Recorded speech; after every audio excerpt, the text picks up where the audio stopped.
কামরুজ্জামান আকন রিপন। হ্যাঁ ধরো রেডি।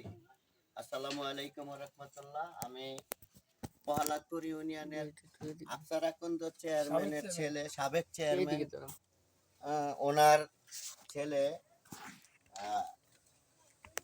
রিপন ভাই। ওনার সাথে আমি বাড়িতে এসে আমাদের মাননীয় প্রধানমন্ত্রী শেখ হাসিনার যে মুক্তিযোদ্ধাদের যে উপহার দিয়েছিলেন, এই উপহার এই বাড়িতে ওনায় বসবাস করেন।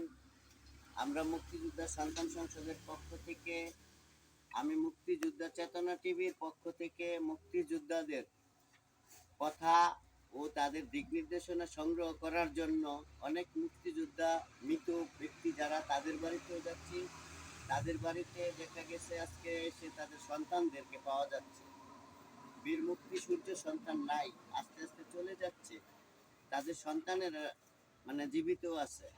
মুক্তিযোদ্ধাদেরকে আজকে যারা এই রাজাকার আলবদর পাক বাহিনী কিছুর তাদের নাতিপুতি এই বাংলার মাটিতে রয়ে গেছে, তারা মুক্তিযোদ্ধাদেরকে অপমান লাঞ্ছিত করতেছে। এই জন্য আমরা মুক্তিযোদ্ধা পরিবার সবাই একসাথে বাংলার মুক্তিযোদ্ধার শক্তির যে মানুষ, বাঙালি জাতি সকলকে নিয়ে আমরা এটা রুখে দেব ইনশাল্লাহ। আমি আজকে আফসার আকন্দ চেয়ারম্যান সাবেক, উনি এই প্রহ্লাদপুর ইউনিয়নের একজন চেয়ারম্যান ছিলেন। উনি শেখ মুজিবুর রহমান যখন রাজনীতি করতেন তখন ওনার সাথে ওনার রাজনীতি ছিলেন। মইজুদ্দিন সাহেব, তাইজুদ্দিন সাহেব, তারপরে আসানুল্লাহ মাস্টার, তারা ছিলেন তাদের সমপার্টি প্রতিষ্ঠাতা, আওয়ামী লীগের প্রতিষ্ঠাতা। যাই হোক, তারপরে দেখা গেছে ওনাদের সময় দেখা গেছে তারা সিনিয়র একজন আওয়ামী লীগের নেতাকর্মী ছিলেন। তারা শেখ মুজিবুরের আদর্শ ধারণ করে বাংলাদেশকে স্বাধীনতার পক্ষে, স্বাধীনতায় যুদ্ধ করেছেন। আমি এখন ওনার বড় ছেলে রিপন ভাইকে আমি মুক্তিযোদ্ধার সম্পর্কে কিছু কথা বলবো। এখন মুক্তিযোদ্ধার সম্পর্কে ভাই আপনি একটু কিছু বলেন, রিপন ভাই। আমি মরহুম আফসার উদ্দিন আকেন্দের বড় ছেলে কামরুজ্জামান আকন রিপন। আমার বাবা 1954 সালে যুক্তফ্রন্ট নির্বাচন করছে, 69-এর গণ অভ্যুত্থানে লিফলেট বিলি করছে, 70-এ নির্বাচন করছে, 71-এর মহান মুক্তিযুদ্ধে বাংলার এদেশের যত মুক্তিযোদ্ধা ভারতে ট্রেনিং করছে তার সকল মুক্তিযোদ্ধাদের রিক্রুট করতে 21 দিনের বিরাট ট্রেনিং করেছে। তিনি খুব সৎ মানুষ ছিলেন। তিনি বঙ্গবন্ধু এবং বঙ্গতাজ তাজউদ্দিনের ঘনিষ্ঠ সহচর ছিলেন। উনি সারা জীবন দেশের মানুষের জন্য কাজ করে গেছেন।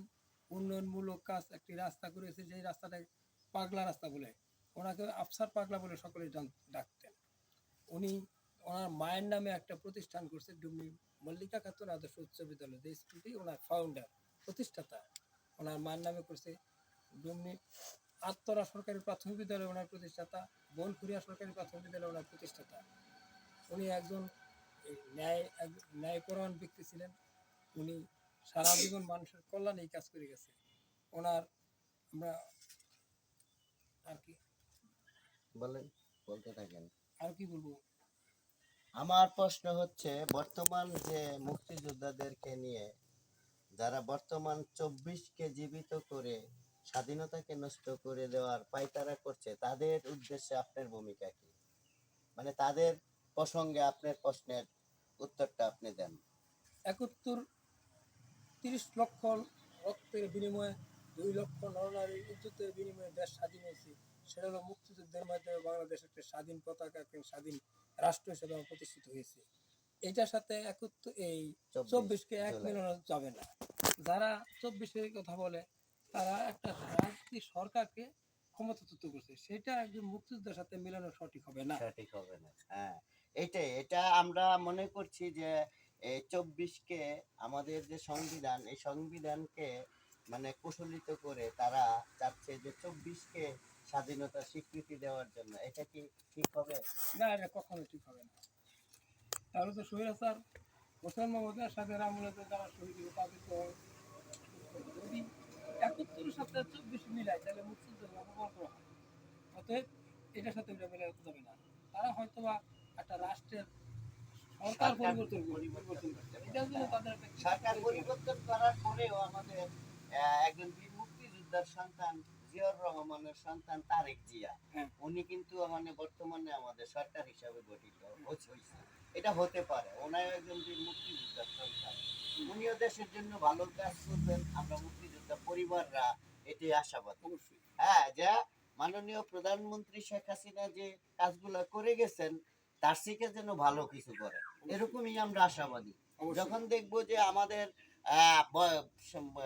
যে সরকার চলে গিয়েছে সে সরকারের পরবর্তী সরকার তারেক জিয়াউর রহমান যদি ওনার থেকে ভালো দেখাইতে পারে তাহলে তো ভালো, মানুষ বলবে যে না হাসিনার থেকেও আরো ভালো করছে।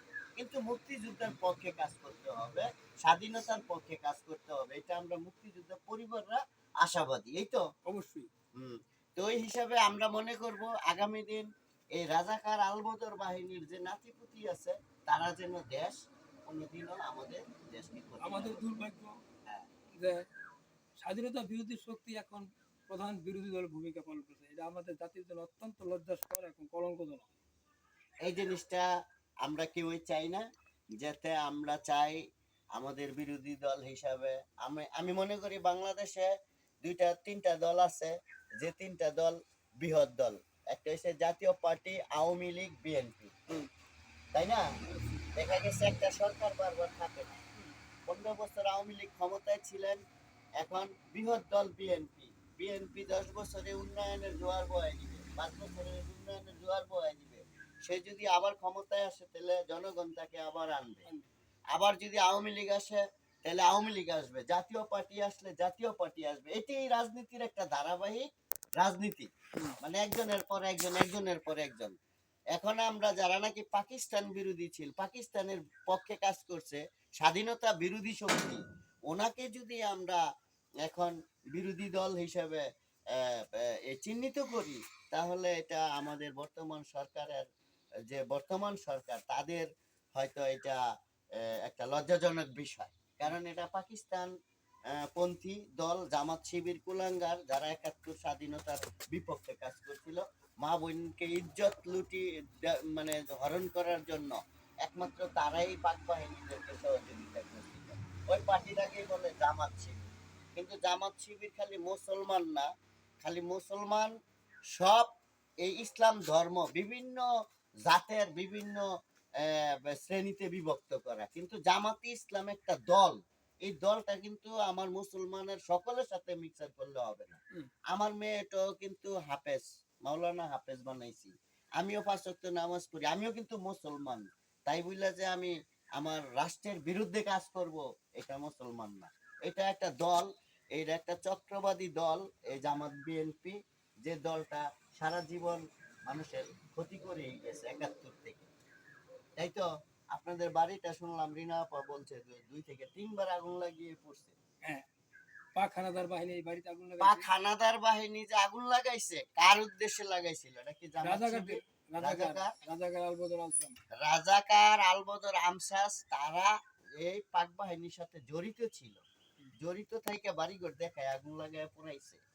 তাহলে আমরা মনে করি আগামী দিন আমরা ইনশাল্লাহ স্বচ্ছতা স্বাধীনতার পক্ষের শক্তি শক্তি বর্তমান সরকার তারেক জিয়া ও তারেক রহমান, তারেক জিয়ার ছেলে, আমি মনে করব আমাদের যারা মুক্তিযোদ্ধা সূর্য সন্তান এই বাংলার মাটিতে শুয়ে রয়েছে তাদের উত্তরসূরি আমরা, ছেলে সন্তান যারা আছি আমাদেরকে সহযোগিতা করবেন, আমাদেরকে দেশ পরিচালনা ও দুর্নীতির লাগামকে টেনে ধরার জন্য কাজ করার জন্য সহযোগিতা করবেন, আমরা যেন কাজ করতে পারি, আমরা যেন দুর্নীতির কাজ করতে পারি, আমরা যেন আপনার পাশে থেকে বর্তমান সরকারের পাশে থেকে বা সকল সর্বসময় যে কোনো দলের ব্যক্তি আসুক না কেন আমরা যেন তাদের পাশে থেকে মুক্তিযোদ্ধাকে ধারণ করে এই বাংলাদেশকে সুন্দরভাবে গঠন করতে পারি, কাজ করতে পারি, এটাই আমাদের প্রত্যাশা, অবশ্যই।